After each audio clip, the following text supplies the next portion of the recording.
Hi guys, welcome to creating wealth.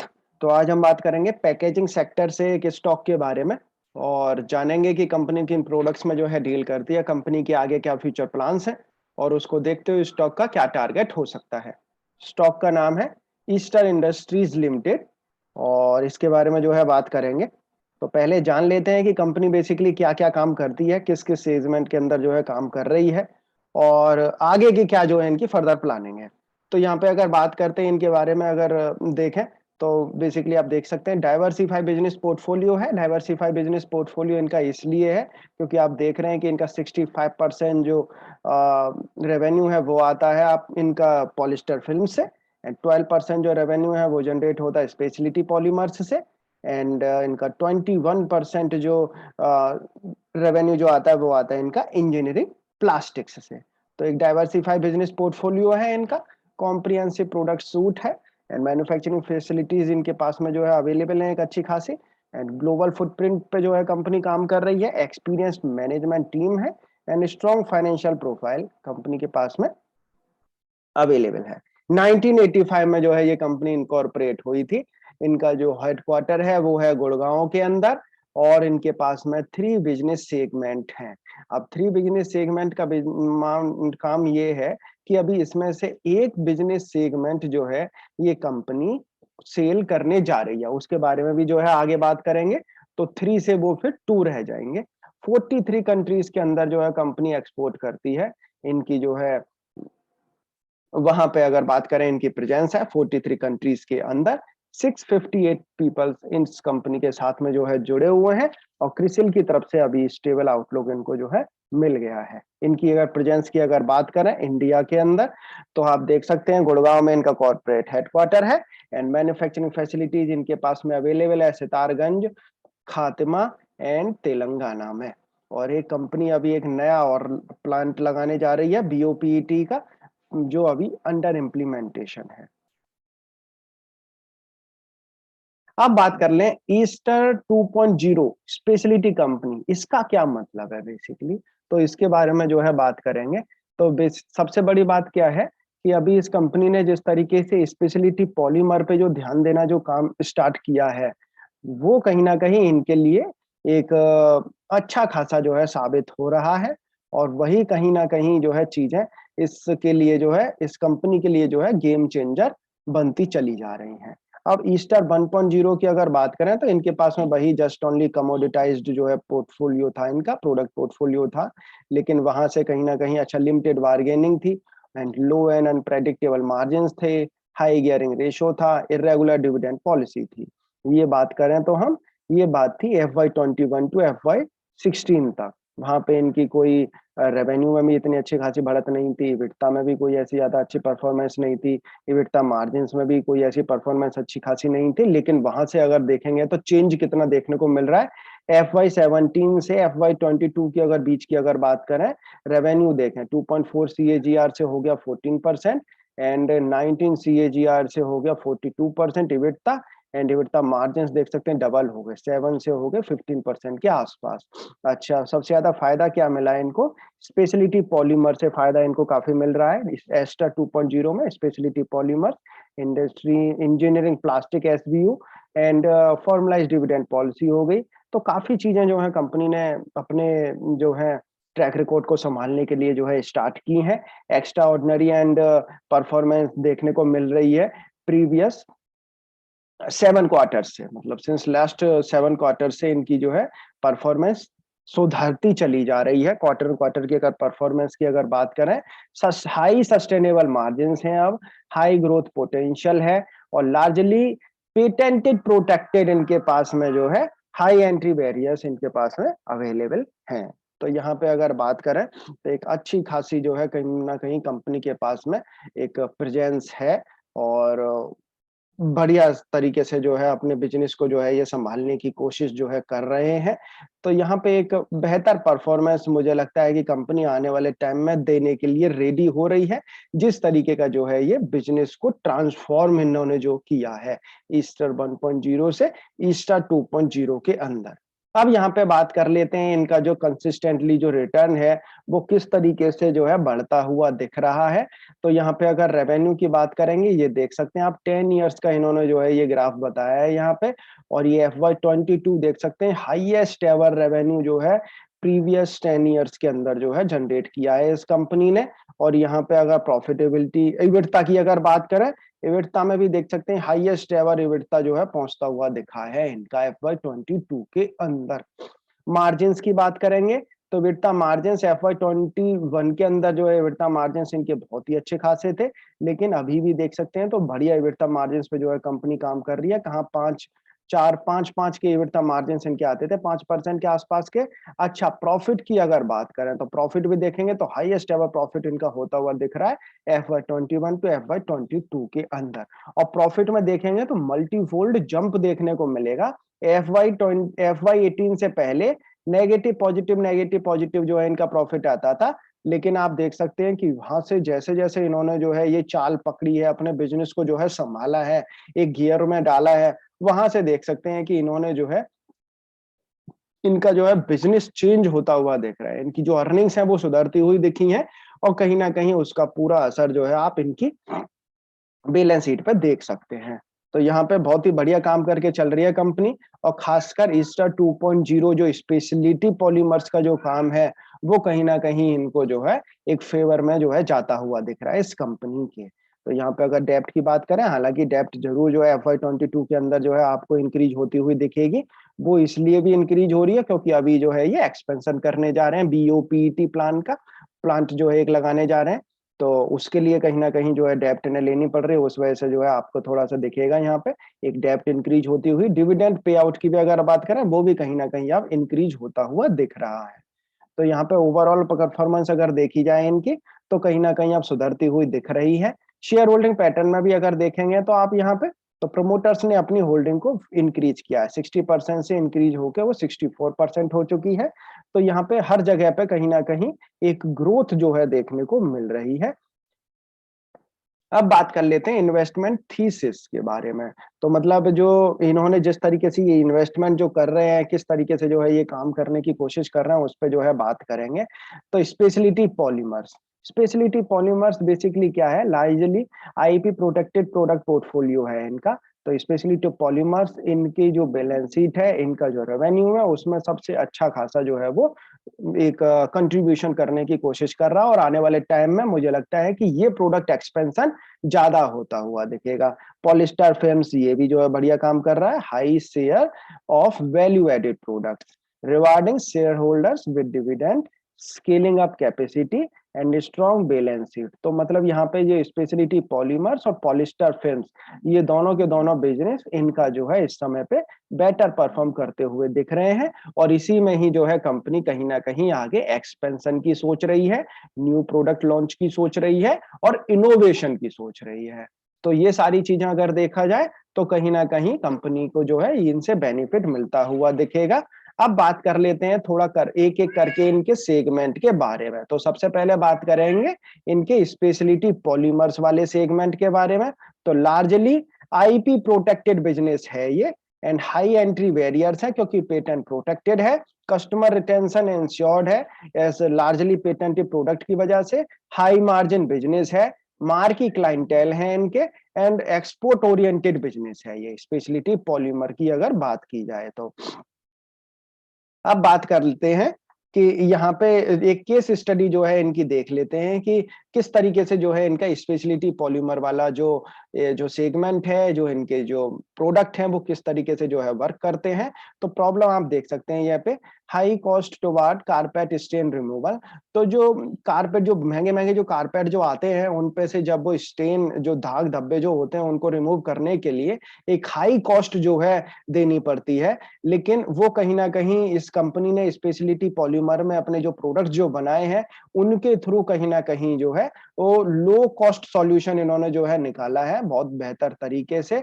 और इनको जो है वो पेटेंट भी जो है मिला हुआ है USA, India, Europe and Korea में। तो यहाँ पे क्या है, ग्रांटेड पेटेंट है इनके पास में USA में। तो कहीं ना कहीं उसका फायदा जो है ये कंपनी उठाती हुई दिख रही है। और बिजनेस अपॉर्चुनिटी की अगर बात करें तो यूएसए लार्जेस्ट प्रोड्यूसर है carpet and rugs, boast of an industry with annual revenue of 15 billion US dollar. तो कहीं ना कहीं जो है कंपनी ये जो काम लेके आई है, ये जो इनोवेशन, ये जो न्यू प्रोडक्ट जो लेके आई है विद पेटेंट, तो ये कहीं ना कहीं इनको जो है एक फेवर में होता हुआ दिख रहा है, जाता हुआ दिख रहा है। तो ये केस स्टडी से आप जो है समझ रहे होंगे कि किस तरीके से जो है इनके बिजनेस धीरे धीरे करके जो है एक सस्टेन करने की जो है कोशिश कर रहे हैं। अब बात कर लेते हैं इनोवेटिव पीवीटी की। तो ये इनोवेटिव पीवीटी की अगर बात की, स्पेशलिटी पॉलीमर का ही जो है एक प्रोडक्ट है जिसको कहेंगे पॉलीब्यूटिलीन टेरिफ्लेट। तो ये अगर देखेंगे तो यहाँ पे regular manufacturing and supplying innovative ये पीवीटी पॉलीमर है, ग्लोबल केमिकल लीडर। और ईस्टर्न इंडस्ट्री ये कंपनी है जो ग्लोबली इक्विप्ड है with expertise and infrastructure to manufacture the product. Innovative PVT की अगर बात करें, ये रिसाइकल्ड जो है मटेरियल से बनता है, तो ये मोर इको फ्रेंडली है देन एक जो रेगुलर पीवीटी है उसके थ्रू अगर देखें तो, क्योंकि वो जो है बनता है वर्जिन रॉ मटेरियल से। तो यहाँ पे अगर बात करते हैं, अच्छा इसका काम कहाँ, इसका यूज कहाँ कहाँ होता है, consumer electronics, textile, fibre and automotive sector के अंदर, इन इंडस्ट्रीज में जो है इसका यूज होता है। और ये मैन्युफैक्चर सप्लाई एग्रीमेंट जो है साइंड है इनका, तो उसका भी फायदा जो है कंपनी को देखने को मिल रहा है। और अच्छी खासी इन्होंने जो है सेल भी अचीव की है इसके अंदर। ईपीएस एंड मार्जिन की भी अगर बात करें तो इनोवेटिव पीवीटी से भी जो है इनको एक बेहतर परफॉर्मेंस देखने को मिली है इस प्रोडक्ट के थ्रू भी। अब यहाँ पे अगर बात करते हैं इनके जो प्रोडक्ट हैं इस जो है सेगमेंट के अंदर, स्पेशलिटी पॉलीमर्स के अंदर, तो यहाँ पे आप देखेंगे ये MB07, LMC03 एंड MB16। तो सब स्ट्रॉन्ग प्रोडक्ट पाइपलाइन है इनके पास में। पेटेंट है 6 प्रोडक्ट के ग्रांटेड है यूएसए एंड इंडिया में। एंड एट्रैक्टिव एरे प्रोडक्ट है इनके पास में जो अच्छे खासे जो है डेवलपमेंट पे जो है काम कर रहे हैं। और अच्छा खासा जो है कहीं ना कहीं एक इनकी जो सेल है उसके अंदर जो है एक कंट्रीब्यूशन दिखाते हुए नजर आ रहे हैं। अब स्पेशलिटी प्रोडक्ट्स जो इनकी स्पेशलिटी पॉलीमर्स जो हैं उसमें कौन कौन से प्रोडक्ट हैं, थोड़ा इस पे नजर डाल लेते हैं।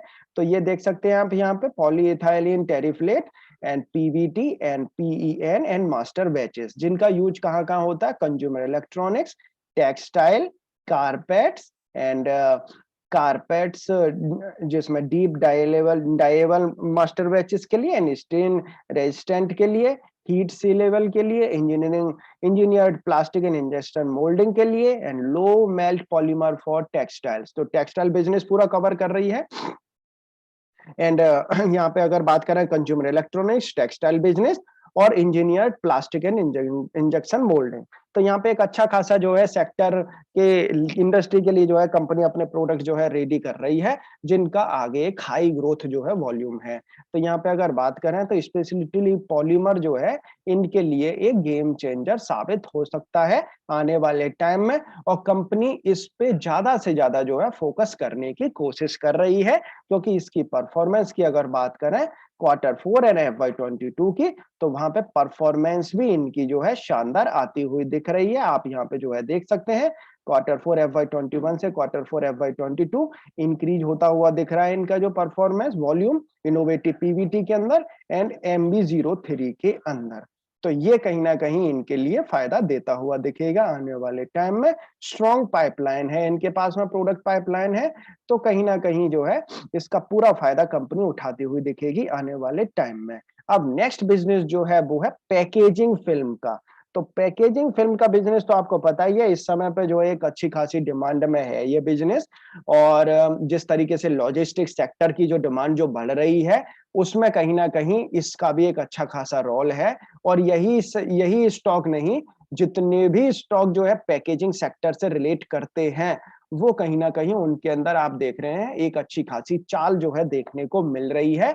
और ईस्टर का सबसे मेजर कंट्रीब्यूशन है रेवेन्यू में पैकेजिंग फिल्म बिजनेस का। तो यहाँ पे अगर बात करते हैं ग्लोबल सिनेरियो की, एक अच्छा खासा जो है ग्लोबल सिनेरियो है। डोमेस्टिक सिनेरियो भी जो है एक अच्छा खासा चलता हुआ दिख रहा है। और पैकेजिंग फिल्म बिजनेस की अगर बात करें, इनके पास में 30 ईयर का एक्सपीरियंस है। और मैट्रिक टन पर एनम की अगर बात करेंगे, 60,000 मैट्रिक टन पर एनम की इनके पास में पॉलिस्टर फिल्म मैन्युफैक्चरिंग कैपेसिटी है। Metallised polyester film manufacturing capacity की भी अगर बात करेंगे, वो भी अच्छी खासी है, 13,200 मैट्रिक टन की। 43 कंट्रीज में एक्सपोर्ट करती है ये कंपनी। और 22% शेयर जो है इनका वैल्यू एडेड प्रोडक्ट का है। और यहाँ पे अगर बात कर लेते हैं, तो इसमें पॉलीइथाइलिन टेरिफ्लेट पॉलिस्टर की जो चिप्स मैन्युफैक्चरिंग कैपेसिटी है, वो भी एक अच्छी खासी है, 67,000 मैट्रिक टन पर एनम। और 48,000 मैट्रिक टन पर एनम की कैपेसिटी ये जो अंडर इम्प्लीमेंटेशन जो चल रही है, अक्टूबर 2022 तक जो है यहाँ पे कॉमर्शियल प्रोडक्शन इनका स्टार्ट हो जाएगा। तो बीओपीईटी फिल्म कैपेसिटी एक्सपेंशन जो है ये करने जा रही है 48,000 मैट्रिक टन पर एनम का, जो कहीं ना कहीं इनकी बैलेंस शीट को और जो है कहीं ना कहीं एक स्ट्रॉन्ग करेगा, जिससे परफॉर्मेंस और इनकी बेहतर होती हुई दिखेगी। और जो है ये ज्यादा से ज्यादा ब्रॉड एरिया कवर करते हुए दिखेंगे। तो पूरा फोकस इनका दो बिजनेस पे अब टिका रहेगा, एक तो स्पेशलिटी पॉलीमर्स पे और एक पैकेजिंग फिल्म बिजनेस पे। क्योंकि जो लास्ट वाला जो इनका जो सेगमेंट है जिसकी अगर बात करें, उसको जो है ये सेल करने की कोशिश में है, और वो ये इसको सेल कर देंगे। अभी बात करेंगे उसकी, जो इनका जो इंजीनियर्ड प्लास्टिक वाला जो बिजनेस है। तो यहाँ पे अगर बात करेंगे, तो इनका जो है ये बिजनेस बहुत ही अच्छा खासा जो है चलता हुआ दिख रहा है, पॉलिस्टर फिल्म्स वाला भी। और यहाँ पे अगर आप देखें इनके जो प्रोडक्ट हैं वो कहाँ-कहाँ यूज होते हैं, तो प्रोडक्ट तो इनके पास में काफ़ी है, white opaque and high barrier, heat sealable, shrink film, metallized high barrier, high clear, embossable, twist wrap, anti static, matte. तो फ्लेक्सिबल पैकेजिंग के लिए यूज होते हैं, बैरियर पैकेजिंग के लिए यूज होते हैं, एम्बोसिंग के लिए, लीडिंग के लिए, लेवल एंड ग्राफिक्स के लिए। तो एक अच्छा खासा एफएमसीजी ले लो, और न जाने कहाँ-कहाँ बहुत अच्छे खासे सेक्टर्स के अंदर जो है इनका एक ये प्रोडक्ट जो है यूज होते हैं, और खासकर पैकेजिंग इंडस्ट्री में भी जो है इनका ये प्रोडक्ट यूज होता है। अब बात कर लेते हैं कि ये कंपनी जो है इसके अंदर क्या करने जा रही है, तो वो उसके बारे में बात करेंगे। ये देख सकते हैं केपेक्स जो ये करने जा रही है, capex to drive next phase of growth. तो करीब-करीब 622 करोड़ का केपेक्स करने जा रहे हैं ये। इंटरनल एक्यूरेल्स जो है इनके पास में 212 करोड़ है, और डेब्ट ले रहे हैं 410 करोड़ की। जो ये ले रहे हैं किस लिए? क्योंकि 48,000 मैट्रिक टन पर एनम की जो बीओपीईटी फिल्म प्लांट जो ये लगा रहे हैं, उसका इनको जो है फायदा मिलेगा, जिसमें 8,333 जो है मेटलाइज्ड बीओपीटी फिल्म का भी जो है करने जा रहे हैं काम। उसका भी जो है कहीं न कहीं उसमें भी एक्सपेंशन करने जा रहे हैं, और उसमें भी एक्सपेंशन करने जा रहे हैं। और इसका कमर्शियल प्रोडक्शन जैसे मैंने आपको बताया अक्टूबर 22 से जो है स्टार्ट हो जाएगा। इससे इनके मार्जिन्स भी बढ़ते हुए दिखेंगे, एबिटा में भी ग्रोथ आएगी एंड रेवेन्यू में भी जो है अच्छी खासी ग्रोथ आती हुई दिखेगी। तो ये काम जो है कंपनी के लिए और सॉलिड होता हुआ दिख रहा है। अब बात कर लेते हैं इंजीनियरिंग प्लास्टिक्स की, जिसको जो है ये कंपनी सेल करने जा रही है। परफॉर्मेंस की अगर बात करेंगे, तो परफॉर्मेंस तो मैं कहूंगा यहाँ पे ठीक-ठाक आती हुई दिख रही है। सेल्स में जरूर जो है आपको नेगेटिविटी देखने को मिलेगी। रेवेन्यू में देख सकते हैं आपको ग्रोथ देखने को मिल रही है अच्छी खासी है, इबिट में भी अच्छी खासी जो है ग्रोथ है। तो उस तरीके से अगर देखा जाए तो बिजनेस इनका हालांकि ठीक-ठाक चल रहा है ये वाला भी, लेकिन इसको जो ये सेल करने की कोशिश कर रहे हैं वो मैं आपके सामने जो है रखता हूँ।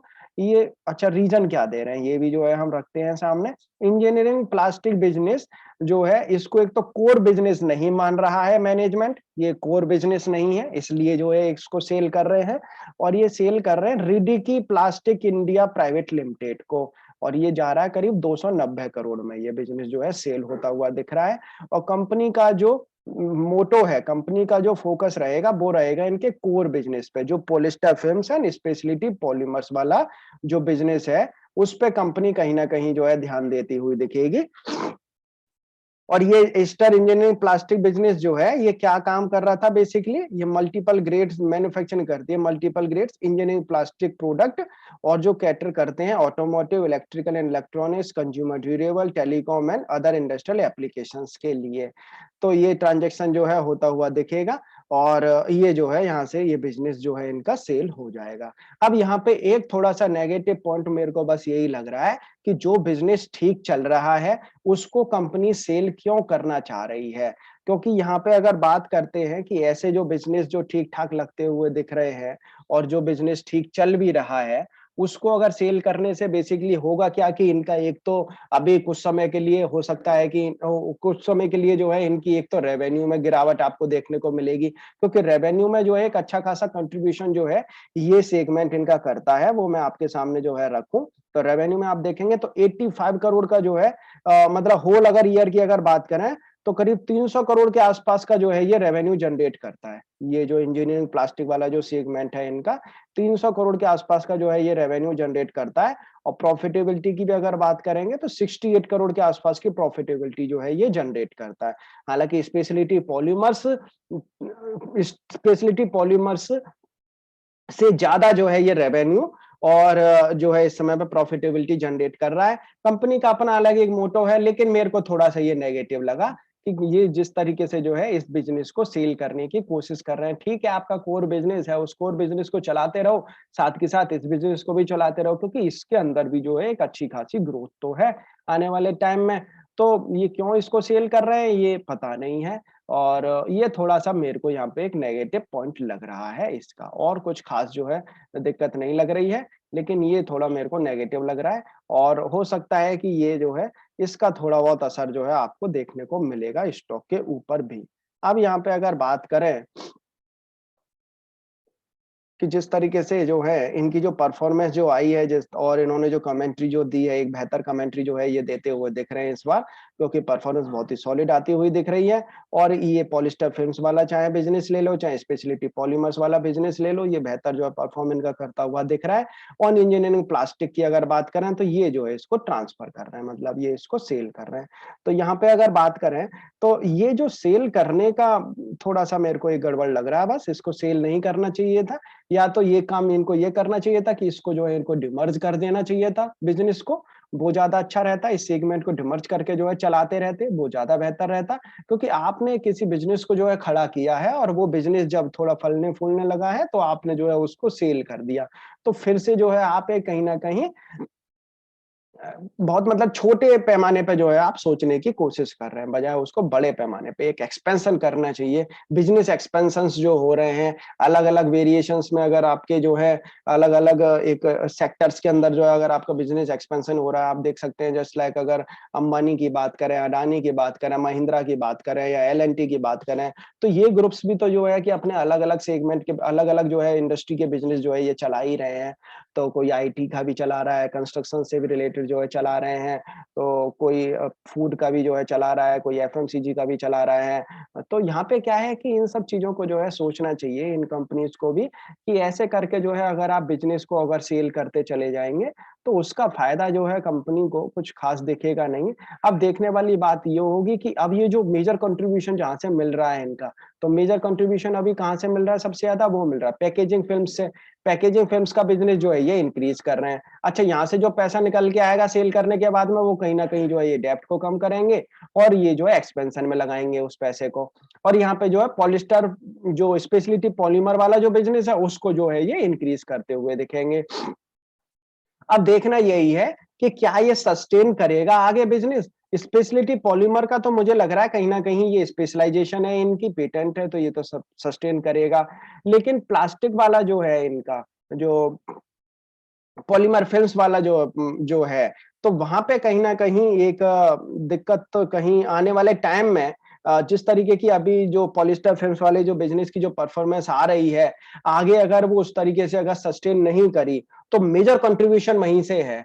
तो कहीं न कहीं ऐसा ना हो कि बीच-कुछ में आपको थोड़ा बहुत जो है उतार-चढ़ाव देखने को मिले।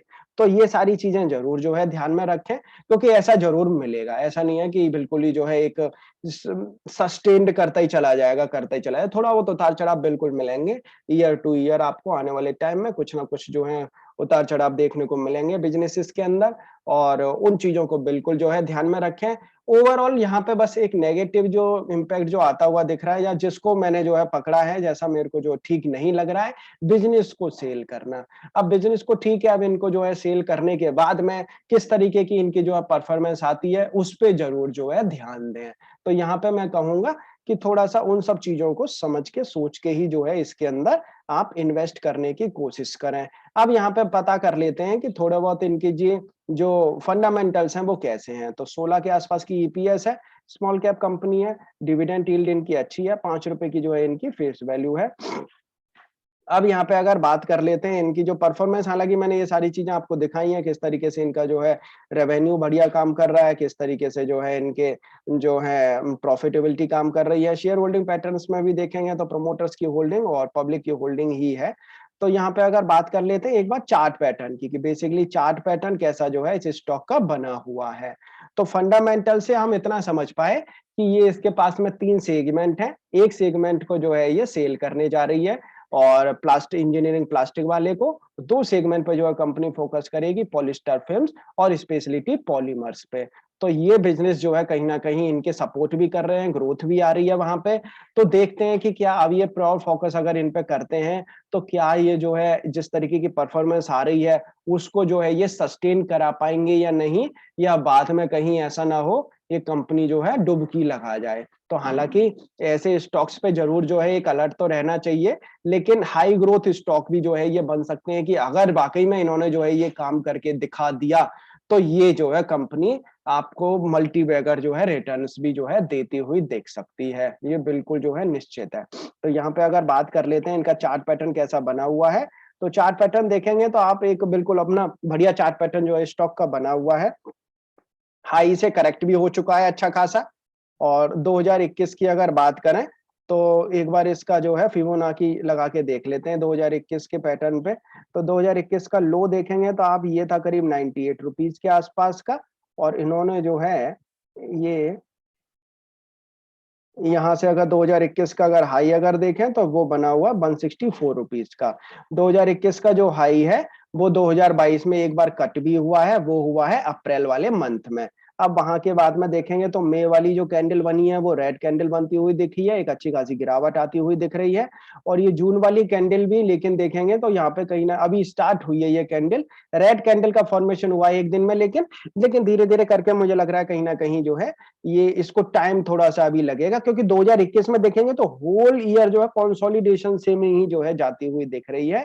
अब यहाँ पे देखना यही है कि 50% के रेजिस्टेंस को इसको जो है ब्रेक नहीं करना चाहिए। बेसिकली 50% के रेजिस्टेंस को अगर ये ब्रेक करने की कोशिश करता है ये स्टॉक, तो मेरे हिसाब से जो है इसमें अलर्ट रहना चाहिए, क्योंकि फिर जो है ये अपने बेयरिश ट्रेंड में जाने की कोशिश कर सकता है। तो 130 रुपए का ही स्टॉप लॉस इसमें वर्क करेगा। उसके ऊपर जब तक जो है ये सस्टेन करता है जब तक बेहतर रहेगा, और पॉसिबिलिटी हो भी सकती है कि ये जल्दी से जल्दी जो है अपने बुलिश ट्रेंड में लौट जाए, मतलब 38.2% की रेजिस्टेंस के ऊपर जो है ये चला जाए, मतलब 140 रुपए के ऊपर। तो 130 से 140 रुपए का जो एरिया है, यही एरिया जो है इसका एक डिसाइड करेगा, डिसाइडिंग फैक्टर है कि ये 130 को ब्रेक करता है या 140 को ब्रेक करता है, क्योंकि यहाँ पे अभी ये कंसोलिडेशन वाले फेज में जो है स्टॉक इस समय पे चल रहा है। आने वाले 2-3 क्वार्टर बहुत जरूरी है देखना, जिस तरीके से जो है ये अपने बिजनेस को सेल करने जा रहे हैं, उसके बाद में किस तरीके से जो है इनकी अर्निंग्स जो है देखने को मिलती हैं, और उनमें कितनी तेजी से जो है सुधार होता हुआ दिखता है, क्योंकि उसकी भरपाई तो करनी पड़ेगी रेवेन्यू की और जो है प्रॉफिटेबिलिटी की। तो वो कहाँ से जो है होती हुई दिखेगी, क्योंकि अक्टूबर में कहीं ना कहीं जो है इनका वो एक्सपेंशन कंप्लीट होता हुआ दिखेगा, वहां पे जो है मैन्युफैक्चरिंग स्टार्ट होती हुई दिखेगी। तो मुझे लग रहा है कहीं ना कहीं हो सकता है कि FY23 इनके लिए थोड़ा एक चैलेंजिंग वाली रहे। तो यहाँ पे आने वाले 2-3 क्वार्टर्स जरूर जो है ध्यान में रखने चाहिए। ऑलरेडी अगर आपने ले रखा है तो बिल्कुल जो है उसको होल्ड करके रखें, लेकिन प्रॉपर स्टॉप लॉस के साथ में। और फ्रेश बाइंग अगर आपको करनी है तो यहाँ पे मेरे हिसाब से आप फ्रेश बाइंग करें तो वो करें आप 6 मंथ टू 6 मंथ की अगर डालें। आप ईयरली टू ईयरली ना डालें, एक क्वार्टर क्वार्टर की भी जो है इसके अंदर डाली जा सकती है सिर्फ। अगर इन्होंने बढ़िया परफॉर्म किया, आगे अर्निंग्स में जो है सुधार देखने को मिला, जैसा मुझे लग तो रहा है स्पेशलिटी पॉलीमर जो है काम करता हुआ दिखेगा आगे बढ़िया, पैकेजिंग फिल्म्स वाला वो काम चल ही रहा है बढ़िया।